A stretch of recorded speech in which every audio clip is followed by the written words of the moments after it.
Hey guys, I'm here today with my little sister. She wanted to do the intro with us. So, without further ado, here we go.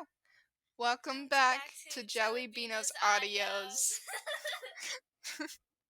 Alright, that was the intro. So, today we are starting off a new fic called Discriminating Taste. It is a Bakugo fic, and here's the summary. It's a bright and sunny afternoon when the PR team for number 2 Pro Hero Dynamite is asked to do the impossible. Make him more likable to the public. But through an ultimatum from the president of the Hero Agency and an idea unknowingly created by the number 1 Pro Hero Deku, they come to an unlikely idea that might just work. A weekly cooking show. Katsuki agrees to it, but on one condition. Deku does it with him. Chapter 1. It's a bright and sunny afternoon when the PR team for number 2 Pro Hero Dynamite is asked to do the impossible. Make him more likable to the public. Kotaro almost quits on the spot.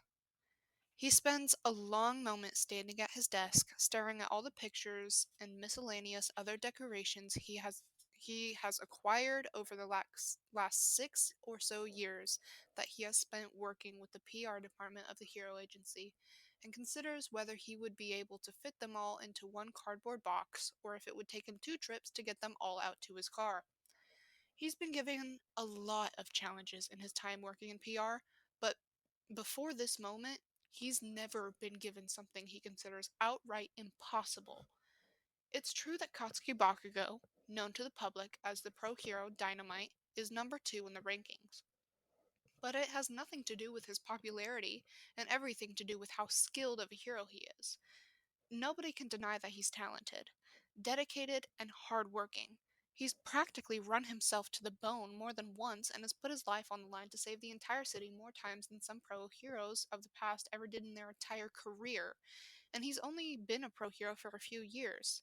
And for those reasons, and those reasons alone, he ranks as high as he does. He never lets a villain escape. He plays semi-nicely with the other heroes depending on who the other heroes are, and he keeps his collateral damage to a minimum. If he's called to a villain attack, the civilians of the city feel safe and secure under his care, which is a great thing, there's no dismissing that. But that's about where the great things end for Katsuki Bakugo. He's notorious for having a bad attitude. His vocabulary can be so vulgar sometimes that Kotaro has heard him use words that he didn't even know were words before. And getting him to do any sort of public interfacing was damn near impossible. He didn't stick around after fights to check on the civilians, he didn't do meet and greets, and last week he got reprimanded for yelling at an elderly lady who'd gotten in his way and caused him to nearly lose the villain he'd been chasing. The videos of it had gone viral before he'd even finished arresting the villain. By the time he had made it back to headquarters, the boss had already gotten at least 3 calls about it, and PR had already been tasked with doing damage control. For the majority of the time that Kotaro had been assigned to Bakugo's team, damage control had been the main thing that they did.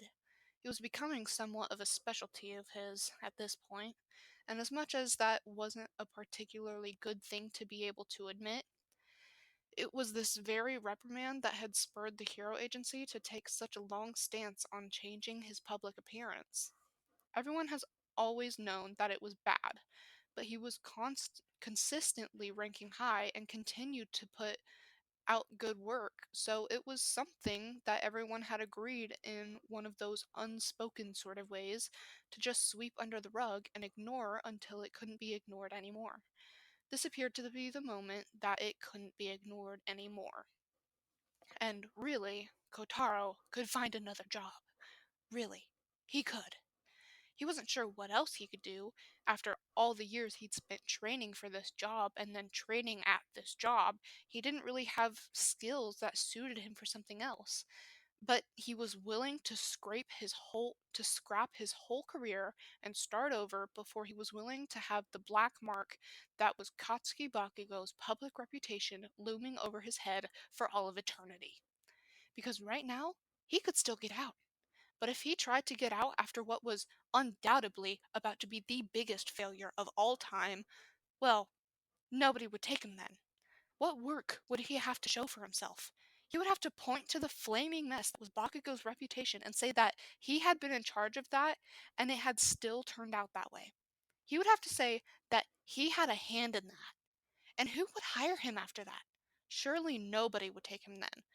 But if he left now, before he had to admit that, before he had to take credit for what was going to become a huge disaster, there was still hope for him. The longer he stared, the more he thought he could fit all of his items in one box. It had taken the convincing of his other two teammates, Hanaku and Hiroto, to at least try and come up with an idea and give it an attempt instead of quitting before even beginning. They had stood next to him at his desk for no less than 10 minutes, reminding him that they were a team with their words, pleading him not to leave them alone with their eyes.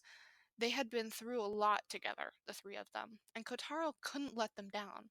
Still, the idea of that cardboard box sounded really good. But he had agreed to at least try. And so, that's what they were doing. They were trying, desperately, sitting around their usual table to come up with some idea that would give them even a semblance of a chance of success. They were trying to come up with something that Bakugo would even agree to, and that was already a hard enough selling point. We can't have him doing any public appearances, Kotaro pointed out as he watches Hanaku's face fall as he shoots down her idea, just like he shot down every idea she's had before this one. He would never agree to that. He's not really in the position to agree or disagree, she reminds him, reaching for her mug of tea and holding it between both of her hands. This is being ordered by the president of the agency. It's not something he can refuse. Kotaro hadn't been there when Bakugo had been told about this change. He just received an email in his inbox first thing this morning. Innocuously charging him with the single worst task of his entire career. But he can imagine that Bakugo hadn't taken it particularly well. Bakugo didn't often take criticisms of his behavior well, especially ones that he felt justified. And there was no doubt in Kotaro's mind that he felt justified in yelling at that woman because the single most important thing in Bakugo's life is catching villains, and anyone who stands in his way deserves his wrath in his eyes. I've seen him walk straight out of the president's office before, Hiroto pipes up, glancing around as if he's sharing some secret, as if everyone hasn't heard his shouting through nearly every level of this building. The president was in the middle of a sentence and he just stood up and marched right out. You can never be too sure. Kotaro is pretty sure that only happened once. Once. Not because the president laid down the law on him, but because Izuku Midoriya, #1 Pro Hero Deku, and the only person on the face of the earth who can stand toe-to-toe with Bakugo, apparently, had apologized profusely to the president before marching out of there and practically dragging Bakugo back into the office by his ear like a petulant child. There'd been a lot of angry mumbling between the two of them and a few hollered threats from Bakugo, but Midoriya hadn't let go for even a second, and Bakugo hadn't walked out of the second half of that conversation, whatever it had been about. He might be a lot of things, Hanaku shakes her head, but he's not dumb enough to send his whole career down in flames. Everyone knows being a hero is the only thing he's ever wanted to do. If there's anything he'll swallow his pride for, it's to keep his career. And while it may be hard to picture Katsuki Bakugo swallowing his pride for anything, Kotaro knows that Hanaku has a point.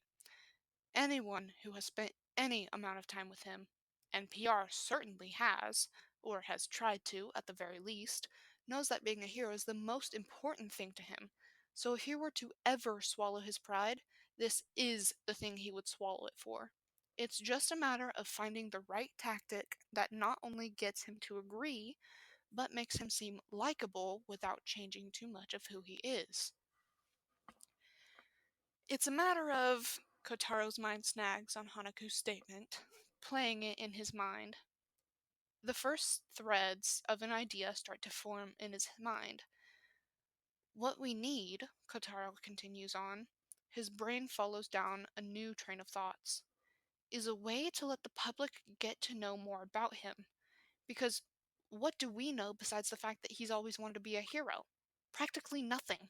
And the public knows even less about him than we do. It's literally their job to know as much about him as possible so they can decide what to share with the public and what to keep from the public.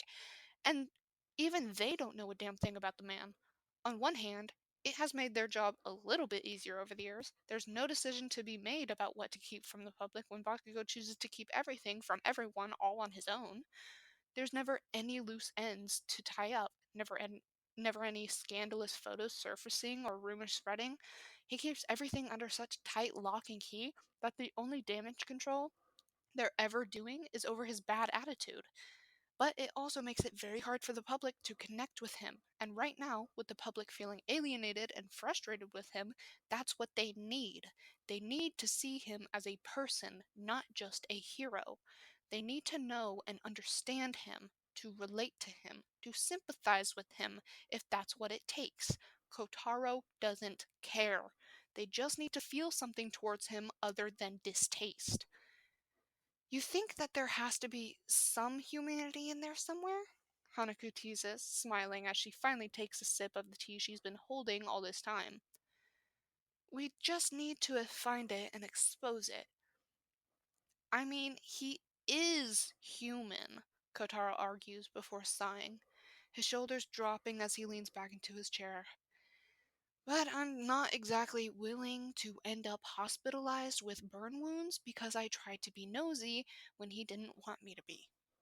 Because his idea, or the threads of it that were just starting to weave together, could work. It was the basis of PR, going back to the very fundamentals. But things were fundamental for a reason, because they worked. And this would work too, if Bakugo weren't so private to everyone around him. The moment Kotaro tried to ask a single personal question, tried to push even a little bit harder for an answer to something, Bakugo would blow his ass to high hell and walk away without a second thought. They didn't know anything about him because he didn't slip up, so prying or spying seemed to be their two options, and neither one came without a pre-signed death certificate. Except, there may be one other way. Well, that's easy then. Hiroto leans back in his own chair, but he looks remarkably at ease, and he addresses the other two. If we need some more personal information on Bakugo, there's one obvious place to go for that. The stack of papers that sits to Izuku's left is so tall he can barely see over it. It's his own fault that it's gotten to this point, and he can't deny that. But it doesn't make it any easier for him to force himself to get through it. If he had his way, he'd ignore it for another 2 weeks and be out on the streets, working alongside his other pro heroes to help keep the city safe. But he knew when he took the job that paperwork was a part of it, no matter how much he disliked it, and he was certainly pushing the limit of how long he could get away with ignoring his friends. He had not only passed the deadline, but left it completely in the dust. Still, the sheet that he'd been staring at for the last 5 minutes was half blank, the pen clasped loosely in his hand, his brain wandering further and further away from what he was supposed to be writing with every passing second. Really, at this point, the incidents that he was writing about were already done and completely handled. The case is closed. He didn't feel like he really needed to write anything down when there wasn't even anything to follow up on anymore, but he wasn't one to break the rules much anymore. Or if he did break the rules, at least he did so strategically, and to some sort of gain. And this didn't fall into either of those categories. The door opens to his office, and it's the perfect distraction, something to allow Izuku to ignore his paperwork even longer. There's already a smile on his lips at just the thought as he lifts his gaze, only to find Katsuki standing in the doorway, regarding him. Kachan, Izuku greets, his smile warming as he looks at Katsuki, who hasn't made a point to fully enter the room. What are you doing here? I thought you were on patrol today. Do you keep tabs on my schedule or something? Katsuki asks, and when Izuku gestures to the calendar on his wall that has both of their schedules written onto it in color-coded ink, he simply snorts and mutters a fond, "Fucking nerd." Truthfully, most of their time schedules lined up. It was a known fact that they worked best together, and that every scene had a higher success rate when they both showed up to the fight. So, more often than not, their schedules lined up perfectly.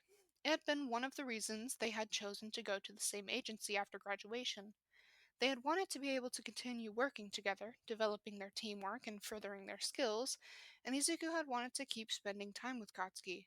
After so many years of his life chasing after Katsuki, he had finally caught up to him, and now he felt like he had so much time to make up for, so he wasn't about to give up even a moment of it.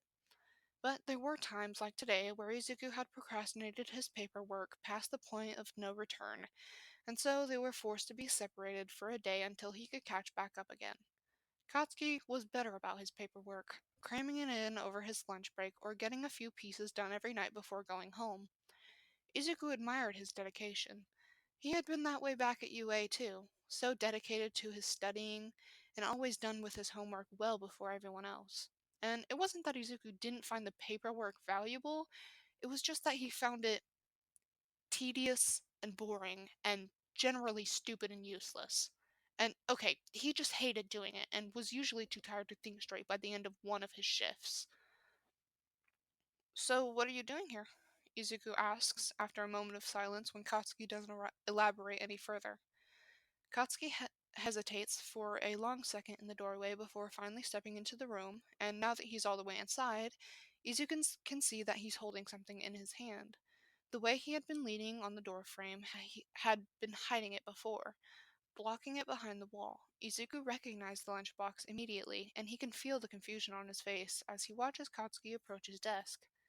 Here, Katsuki says gruffly, no preamble or explanation as he extends the lunchbox towards Izuku at his desk. Izuku looks at it for a long moment. You made me lunch? Izuku, Immediately, Katsuki pulls the lunchbox back towards himself, practically clutching it to his chest. If you're gonna be a little shit about it, I'll find someone else to give it to. No! Izuku shoots up from his chair immediately, bracing one hand on top of his desk as he leans over it, nearly knocking over his towering stack of papers in the process. His fingers almost grazed the fabric encasing the lunchbox, but it's just too far away from him to get a grip on it. I want it, I just wasn't expecting it. Katsuki huffs and doesn't relent, holding the lunchbox firm outside of Izuku's reach. I knew you had paperwork duty today, he begins, and Izuku can't help but chime in. Oh, are you keeping tabs on my schedule? He laughs through the dark glare he gets in response and retreats immediately as Katsuki reaches out to smack his outstretched hand in retaliation. He presses on as if Izuku hadn't interrupted him. And I know you're too stubborn and stupid to bother going out to get lunch, and we have patrol together tomorrow as long as your dumbass gets all your shit done today. So I just thought that it would help keep you alive so you don't slow me down tomorrow. That's really thoughtful, Kachan, Izuku replies after a moment, the hand that had been reaching for the lunchbox falling flat against his desk with his other hand. Shut the fuck up, Katsuki says immediately, but his cheeks are dusted, the familiar shade of pink they turn whenever he's done something nice and Izuku has acknowledged it. They'd had a rough past, but they'd overcome that and managed to become best friends in the grand scheme of things. And Izuku was thankful for that, more than anything else in his life, even his quirk. Even if Katsuki still struggled a lot of the time to show any sort of emotion or affection, he did little things like this and then immediately took them back or threatened Izuku with the same certain death that he'd yet to make good on if Izuku ever told anyone. But still, it never failed to make Izuku's heart feel warm, to grow 3 sizes in his chest, and as he felt the magnitude of the gesture, no matter how much Katsuki didn't want him to. Before Izuku can say anything else, Katsuki's phone dings and he glances at it briefly before groaning. Here, he extends the lunchbox to Izuku with a little haste, and Izuku knows immediately that it means he's running late for patrol, and they're not the only two who know that. Whoever had just sent him a message is obviously waiting for him. Just eat it, okay? And don't get used to this shit. You need to learn to take care of yourself eventually, dumbass. What would you be without me? Useless, Izuku answers easily with a warm smile as he accepts the lunchbox happily. You're still useless, even with me, Izuku quips back as he heads for the door. Dead then, Izuku replies, and Katsuki barely manages to shoot him a sharp grin in acknowledgement before he disappears out the door without saying anything else to Izuku. He doesn't make it far, though, before Izuku hears him again talking to someone in the hallway. The hell are you doing here? Izuku leans to the side in his seat, lunchbox still secure in his hands, trying to see who Katsuki's talking to, but they're both out of his sight. When the other person responds, he doesn't recognize the voice. I was just stopping in to talk to Midoriya. What the fuck for? Katsuki asks, but even without being able to see him, Izuku can feel how rushed he is. Never mind, whatever, just don't waste his time, got it? He's got enough shit to do. Understood, the other voice replies. And then Izuku can hear Katsuki's heavy footfalls hustle down the hallway. He insists on wearing heavy boots because they match his hero costume well, even though they do nothing to aid his stealth. He has the ability to be stealthy if he really puts in the effort, but it's never been Katsuki's style, and that's something Izuku can acknowledge. It's something that he has acknowledged in the numerous different entries in his hero notebooks that he's made on Katsuki, the numerous different analyses he's made on Katsuki's fighting style. There's a faint knock on Izuku's already open door, and he spares a moment to think that he'll never actually get his paperwork done today, which makes him feel both elated and horrified to know that it'll just be hanging over his head for another day. And then he looks up. He recognizes the face of the man looking back at him, but only vaguely. Hello, Izuku smiles and gestures for the man to enter his office. The man does, and as he gets closer, Izuku starts to recognize him more. He's never interacted with him much, as he's part of Katsuki's PR team, not of Izuku's own, but it's not uncommon for their teams to work together since he and Katsuki often work together. It's also not uncommon for Izuku to listen to Katsuki complain about his PR team and all the things they want him to do. Midoriya, good afternoon. I'm sorry for interrupting your lunch. I can come back later if you want. No, no, please, Kotaro, sit down. Izuku interrupts before Kotaro can say anything further. Kotaro's eyebrows raise so high they nearly disappear behind the longer strands of hair that fall over his forehead. You remember my name? He says, almost wistfully. No wonder the public loves you so much. Izuku laughs, a little nervously, as Kotaro finally sits down. Oh, well, I certainly don't remember the name of everyone I meet in public. No, Kotaro agrees.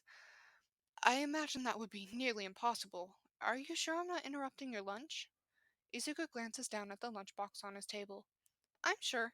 Kacha just dropped this off for me, but he knows that I'm busy today, so he wouldn't have made anything that needs to stay warm. It'll be alright if it sits for a bit.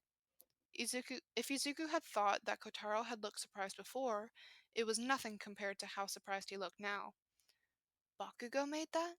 He asked after a moment of silence, gesturing to the lunchbox, as if there were some potential confusion as to what they could be talking about. Yeah, Izuku can't stop a wry smile.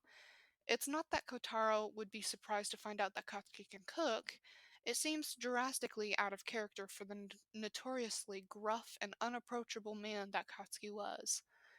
Kachan actually really enjoys cooking, and he's really good at it. The food he makes is always delicious. He's very skilled, too. He makes these super complicated dishes, and he makes it look easy. The look of disbelief stays on Kotaro's face, so Izuku reaches for the lunchbox and begins to unwrap the fabric surrounding it before opening it to show the lunch that's inside. He tilts it so that Kotaro can get a better look at the intricately made bento. Kotaro leans forward in the seat to inspect it, eyes wide the entire time. I had no idea he could do something like that, he finally says. That earns a warm laugh out of Izuku. Most people don't. He has a lot of secret talents and a lot of softer sides. This is one of the ones he's generally more willing to show. He's let more people eat his cooking than he's ever let people see his other soft sides. A strange look passes over Kotaro's face, and then suddenly he's shooting up out of the chair he had just been occupying and rushes towards the door. Thank you, Midoriya. Before Izuku starts to ask, but Kotaro is already out the door and around the corner before he can even ask what. It was a strange encounter, and he's not honestly sure why Kotaro had come into his office in the first place, but the delicious food sitting in front of him and the tall stack of papers that's still looming over him tell him that he doesn't have time to care about Kotaro or the weird encounter. Not until tomorrow, at least. So Izuku tries to shrug it off and tells himself with a stern conviction that he will double down on his paperwork as soon as he finishes eating the lunch that Katsuki has made for him. For a long, long moment, the room is filled with nothing but complete, reverberating silence. The moment stretches on for what feels like eternities, and for a moment, Kotaro considers that perhaps he's actually gone deaf. And then Michael, the president of the Hero Agency, finally speaks. You want to have a cooking show with Dynamite? Yes. Izuku Kotaro repeats, hoping he sounds more certain of his idea than he actually is. It's still highly likely that Bakugo will try to blast him straight off the face of the earth when he hears about this. Midoriya had said that he didn't really let people see his softer sides, but he had also said that cooking was one of the soft sides that he was most willing to share. And really, it was the only thing any of them had to work with right now.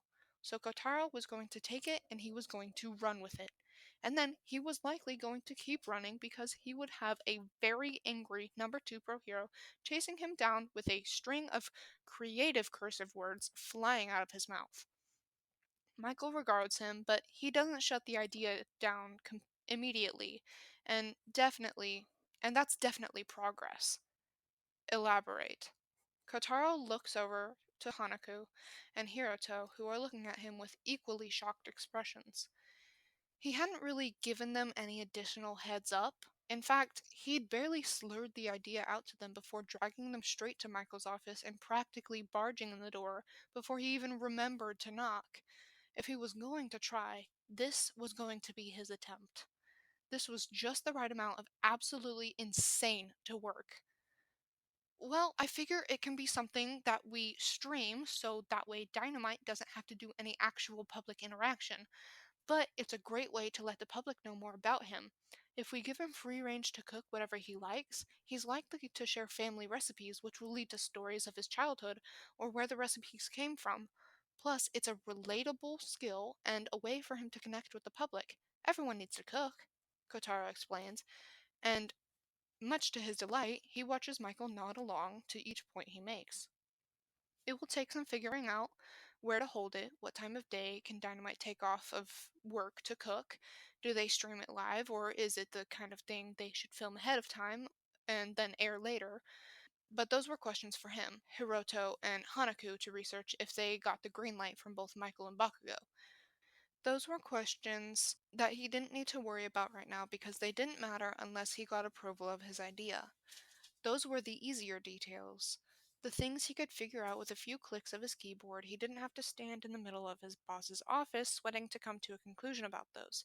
He could have those all answered before the day was over. Everyone needs to cook, Michael repeats after another brief moment of silence, and there seems to be some sort of decision in his expression. I like it. It's unexpected. It will show exactly the kind of new side we're looking for to the public. We just need to verify that Dynamite is actually a good cook before we proceed any further with this plan. Michael turns to look at Hiroto and Hanaku. Will one of you call him in, please? Well, Kotaro tells himself that he tries to steal his spine. Step 1 accomplished. On to step 2. Don't die. In general, Katsuki hates patrol. He's constantly looking for an excuse to get out of it, and it's significantly worse when he's stuck doing it without shitty Deku at his side. The nerd might be annoying, but at least his consistent chattering is some sort of company. And more than that, he does a good job of dealing with all those crowds of people that want to approach him, so that Katsuki doesn't have to. The worst Izuku ever does is drag him begrudgingly into a photo, and as much as Katsuki will curse him out under his breath until they're in the earshot of the civilian who has asked for the photo, he doesn't really mind all of that much. So, on the days when Izuku gets stuck doing something else, Katsuki will spend the entire time he's stuck on patrol looking for an excuse to get off of it. His ideal way to get out of it is to get called into a fight, of course. That's his ideal way to get out of any situation that he ever faces in his life, good or bad. He'll take getting called into a fight over damn near anything else. But second to that, he really won't be picky. At least, he wouldn't have thought he'd be picky about 15 minutes ago. But now that he's been called off patrol to be told that he's going to be forced into hosting a weekly cooking show, he's suddenly changed his tune. Patrol looks great right now. Hell, he'll pose for a million photos, handshakes, kiss baby heads. He doesn't give a shit. He'll do damn near anything to get out of this situation because it turns out there's something worse than patrol on his own, and it's this exact moment he finds himself living in. I'm gonna need you to repeat that for me one more time, he says slowly, eyes fixated on Kotaro. He does know that all of his PR team members by name, mostly so that he can complain about them to Izuku without confusing Izuku by referring to them vaguely by some personality trait that is inconsequential and too unassuming to actually be any sort of identifier. He had done that in the beginning, and then he'd never been able to actually get around to his complaining because Izuku would stop him every 3 words to try and clarify who they were talking about, and then he would somehow always be confused on how they got onto that topic. Because there's no fucking way I heard you correctly. Michael, for all it's worth, doesn't look bothered by the sharp glare that Katsuki's throwing around the room like shards of glass. It's how he became the president of the Hero Agency.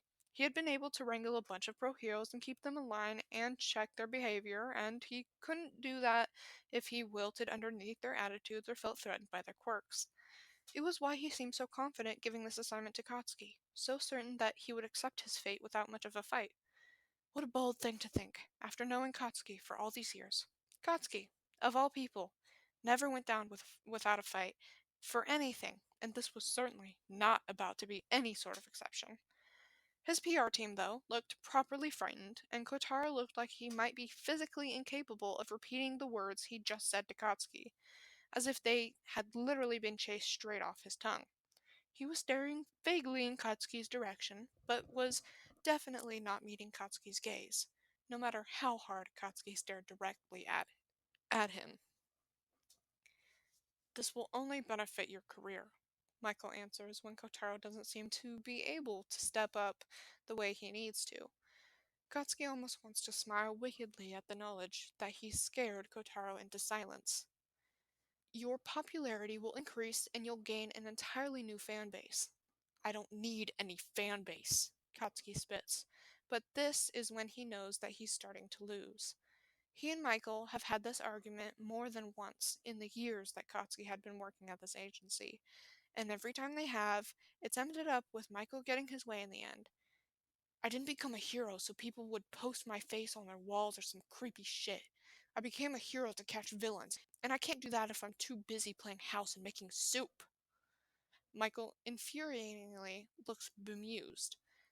Well, you'll have free reign of the menu, so you're welcome to make more than just soup. You know what I mean, you bastard. Katsuki spits, and his PR team seems to take in a collective, sharp gasp at the fact that he would say such a brash and rude thing to the president directly. Of course, Michael doesn't even bat an eye.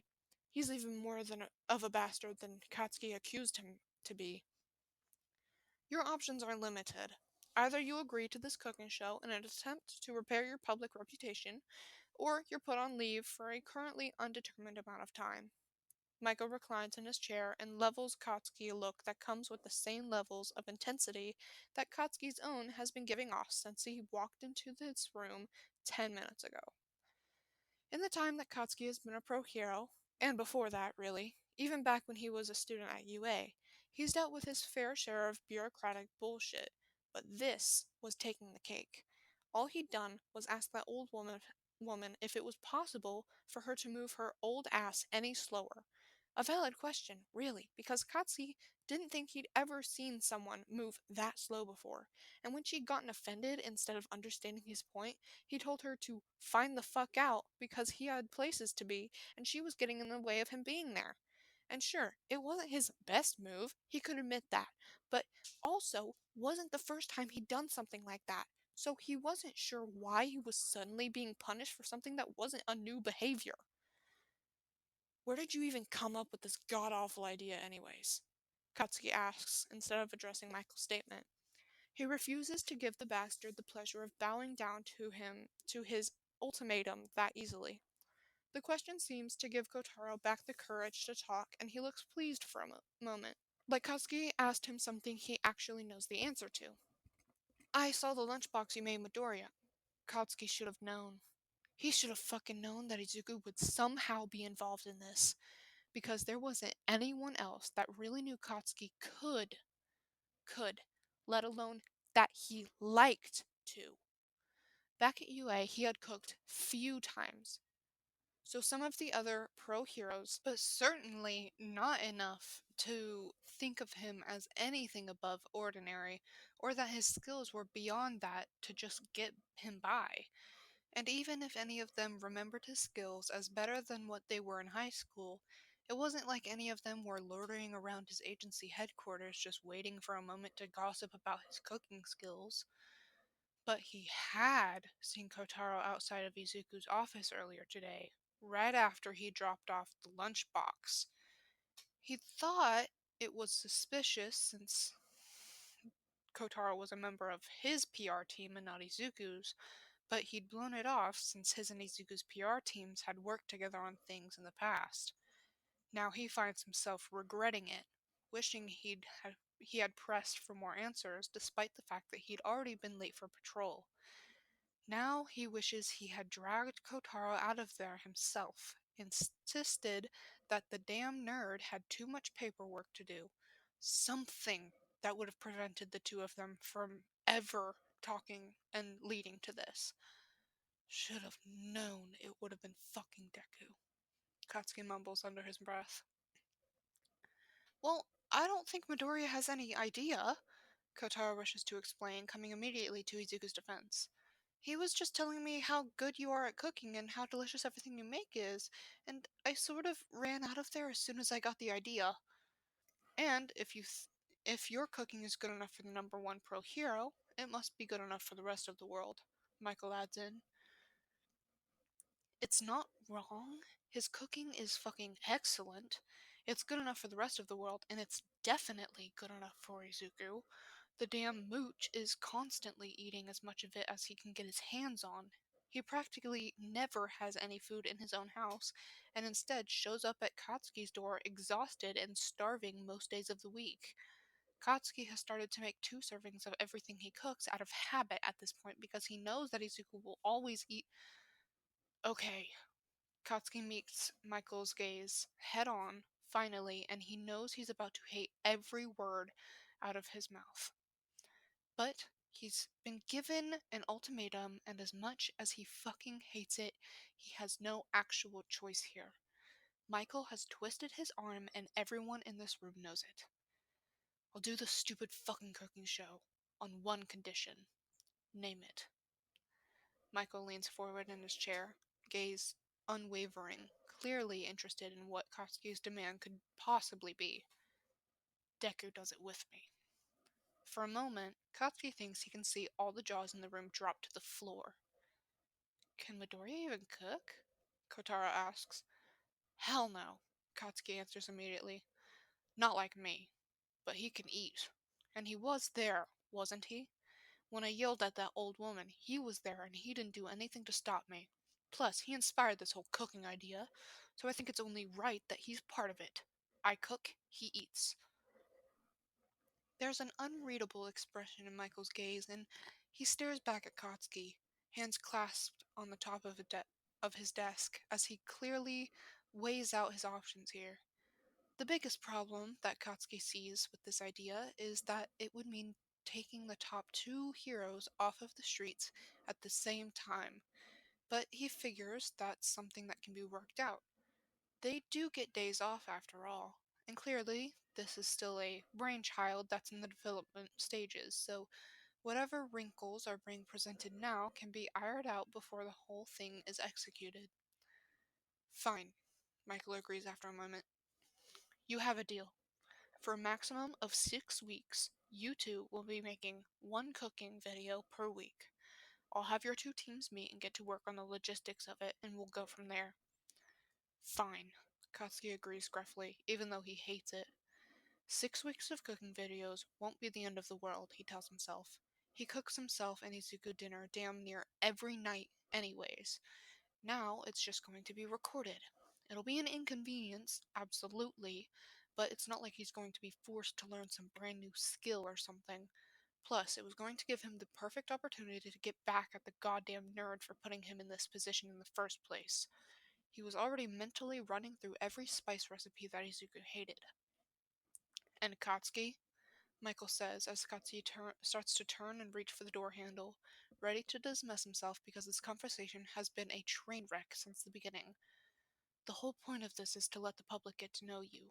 You don't get to use Izuku as a human shield here. You have to open up.